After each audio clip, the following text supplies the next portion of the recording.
पुणे में रहने वाली शीना की ससुराल में सिर्फ 3 लोग थे। इस वजह से घर में ज्यादा काम नहीं होता था, तो वो दोपहर तक अपना सारा काम खत्म कर लेती थी। लेकिन उसके बाद वो बोर हो जाती।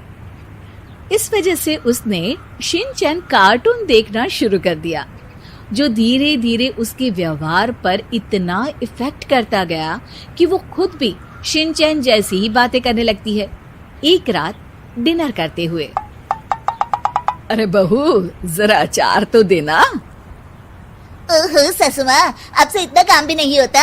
इस तरह तो आप जल्दी जल्दी बुढ़िया हो जाओगी। अरे शीना, ये तुम कैसे बात कर रही हो?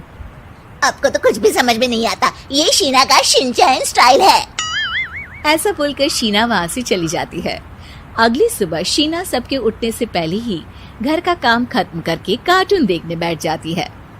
अरे वाह बहू, कमाल ही कर दिया, इतनी जल्दी सारा काम खत्म कर दिया।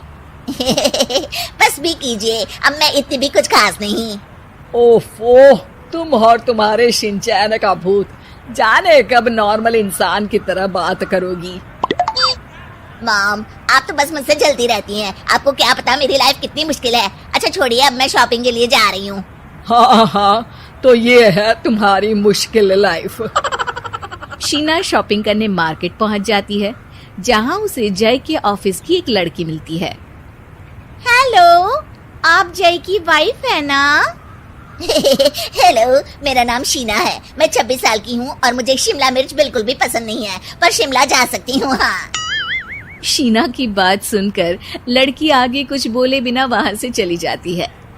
कमाल है, आजकल के बच्चों को इंटेलिजेंट लोगों से बात करना आता ही नहीं।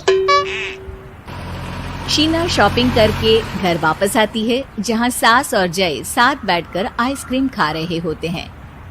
मैं कितने मतलबी लोगों के बीच रह रही हूँ। एक छोटी प्यारी बच्ची के बारे में सोचे बिना सब आइसक्रीम खाने बैठ गए। अब इतना नाटक करने की जरूरत नहीं है, तुम्हारी आइसक्रीम फ्रिज में रखी है, खा लो। आइसक्रीम, मैं आ रही हूँ। इसी तरह दिन बीतते हैं। अभी तक तो घर में सारे लोग शीना की हरकतों से परेशान हो चुके होते हैं। एक शाम उनके घर पड़ोस के अंकल आते हैं, जिन्हें देखते ही शीना बोल पड़ती है। हेलो अंकल, आज आप यहाँ? ये कह रही है आप यहाँ बैठिए, हम अभी आते हैं। ऐसा बोलकर शीना की सास उसे लेकर रसोई में चली जाती है।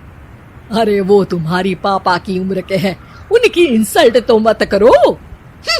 आपको तो बस अपनी ही खुशी दिखाई देती है।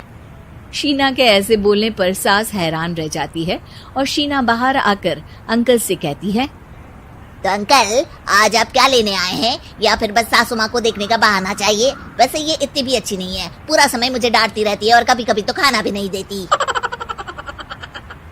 अंकल हैरानी से उसकी ओर देख रहे हैं। तभी उसकी सास वहाँ आती है। अरे शीना, इतना झूठ मत बोलो, मैंने कब तुम्हें खाना नहीं दिया?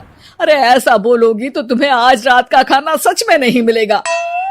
देखा, मैंने कहा था ना, बच्ची पर जुल्म करती है। आप मुझे अपने घर ले चलो अंकल। इस तरह दोनों सास बहू में तू मैं शुरू हो जाती है, जिसे देख अंकल तो डर कर भाग जाते हैं, लेकिन वो दोनों चुप ही नहीं होती। रात को जय के घर वापस आने पर सास उसे शीना की सारी बात बताते हुए कहती है, अरे इसके सर से कार्टून का भूत तो उतारना ही पड़ेगा। मौका या वक्त कुछ देखती ही नहीं, बस बकवास शुरू कर देती है। बात तो आपकी सही है, पर क्या करेंगे? अरे कार्टून देखकर ऐसी बनी है तो इसकी कार्टून ही बंद कर दो। हाँ, कार्टून बंद करके कुछ समझदारी वाली चीजें दिखाते हैं। जियोग्राफी दिखाना शुरू कर दूं ना, क्या पता कुछ अकल आ जाए। हाँ, नाइस आइडिया माँ। इस पर जय केबल टीवी पर ज्योग्राफी छोड़कर बाकी सारी चैनल बंद करवा देता है, पर शीना भी किसी से कम नहीं होती। ओहो पतिदेव, अपने आप को बहुत स्मार्ट समझते हो। शीना मोबाइल पर YouTube ऑन करके उस पर शिनचैन देखने लगती है। शीना की इस स्मार्टनेस को देखकर जय तो बेचारा सर खुजलाता ही रह जाता है। हमने इसे जरूरत से ज्यादा अंडर एस्टिमेट कर दिया, अब क्या करें माँ? अरे इंटरनेट बंद करवा दे बेटा। शीना को कार्टून की दुनिया से बाहर निकाल वापस इंसान बनाने के लिए अब जय इंटरनेट भी बंद करा देता है, जिससे शीना परेशान हो जाती है। सब मेरी खुशी से जलते हैं, पर अब क्या करूं? शीना सोच में पड़ जाती है, लेकिन कोई आइडिया नहीं मिलता, जिस पर मजबूरी में वो ज्योग्राफी देखना शुरू कर देती है। लगता है अब कुछ ही दिनों में इसके सिर से शिनचैन का भूत उतर ही जाएगा। हाँ बेटा, उम्मीद तो यही है। दिन बीतते हैं और घर में सब शीना के बोलने का इंतजार करने लगते हैं, लेकिन शीना टीवी में ऐसी खो जाती है कि उससे पूछे सवालों का हाँ या ना के अलावा और कुछ जवाब ही नहीं देती।